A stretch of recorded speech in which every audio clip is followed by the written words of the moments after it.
Hey, welcome to my channel. My name is Bridget and I'm here to answer all your art questions to give you the confidence you need to make the artwork of your dreams.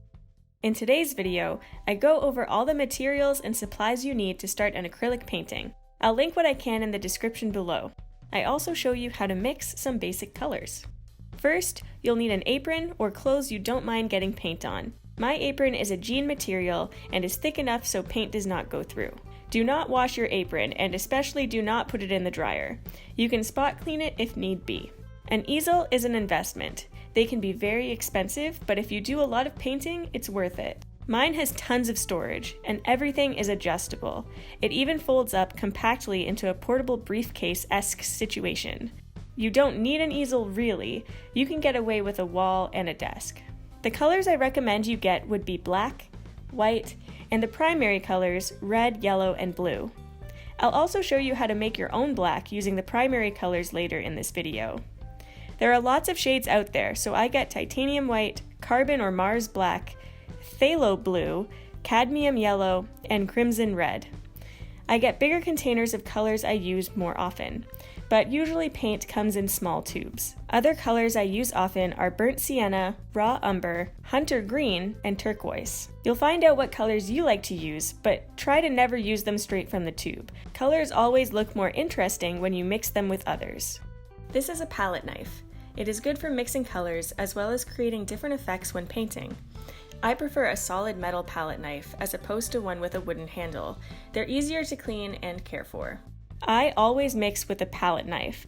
If you mix with a brush, the different colors get trapped between the bristles, so you can't control the color as easily. I make sure that I wipe off my palette knife between each color. When mixing colors, I try to flatten the paint on top of itself, rather than mixing it like you would with a spoon. This helps the colors to fully incorporate, leaving an even color without any streaks. Yellow and red make orange if you use more yellow than red. Red and blue make purple if you use roughly equal parts depending on the type of red and blue.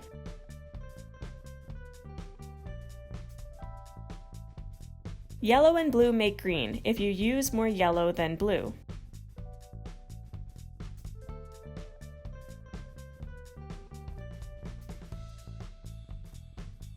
Yellow, red, and blue make brown.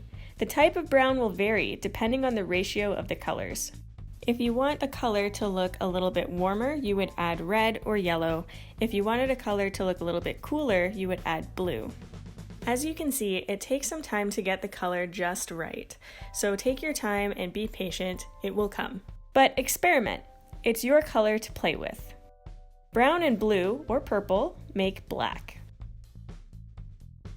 When mixing colors, I start with the lightest color first. I use this as my base color and add the other colors to it. I pay attention to the ratio of the colors I use, so I can keep adding them proportionally if I need to make more. For example, yellow and white are more introverted, quiet colors who are easily overpowered and like to hide, whereas blue and red are more extroverted and like to steal the show. Add these colors in small amounts. It's easier to go darker, it's harder to go lighter, and we don't want to use more paint than required. Mixing colors takes a lot of time, but honestly, it's half the fun of painting. You get to play with color and control it to exactly how you want it.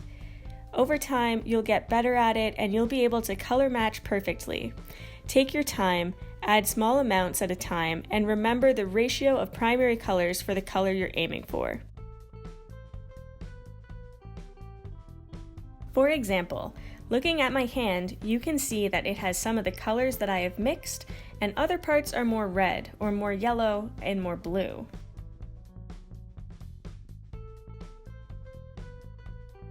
Here are brush types you could use while painting. I'll show you what each does in a separate video where I teach you how to paint. Please subscribe. For now, here are the names of some brushes.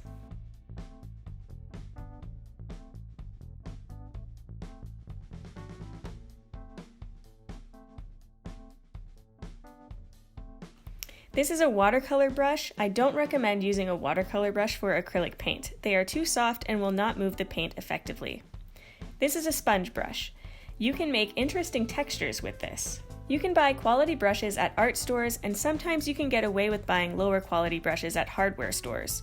For example, this large 3-inch brush cost me about $5, let's say, but this equally large brush at the art store cost me $45.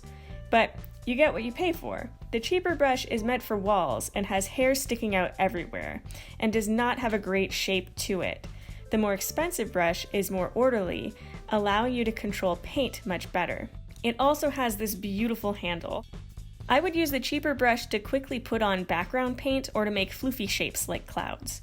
It all depends on what your goals are and how much you want to invest. Oil brushes have very firm, coarse bristles, which make it easier to move the paint around. Watercolor brushes are super soft and really floppy. They hold water easily. They are not good brushes for any other type of paint, but they are very fun to touch. Acrylic brushes have medium firmness, not too soft, not too coarse, a nice balance of holding water and moving paint.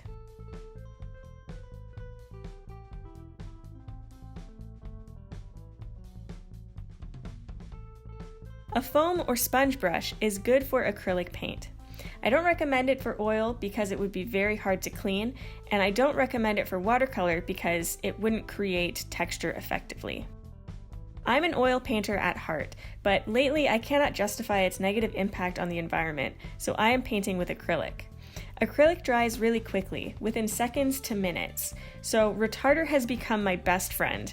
It slows down the acrylic's dry time, so that way I can play with the color a little bit longer. However, sometimes it changes the color of the paint, especially white, so use it sparingly. Of course, you'll need paper towel or a rag when you clean your brush or change colors. Here are some examples of other palette knives you could use. They vary in shape and size, and they create different textures. You will need a jar or container that doesn't leak for your paint water. Don't use this jar for anything else, especially anything edible. You will regret it. I also recommend having another jar to keep paintbrushes handy. I recommend buying palette paper because it's easy to clean up and it's easy to mix colors on. Choose a canvas based on your needs. If it's your first painting, go smaller, but don't go too small, something like you see here.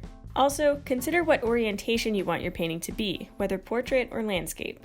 That's everything you should need for an acrylic painting. If there's anything I left out, or if you still have questions, please let me know in the comments. Give this video a like if you liked it, and subscribe if you want to see more. Thanks for watching!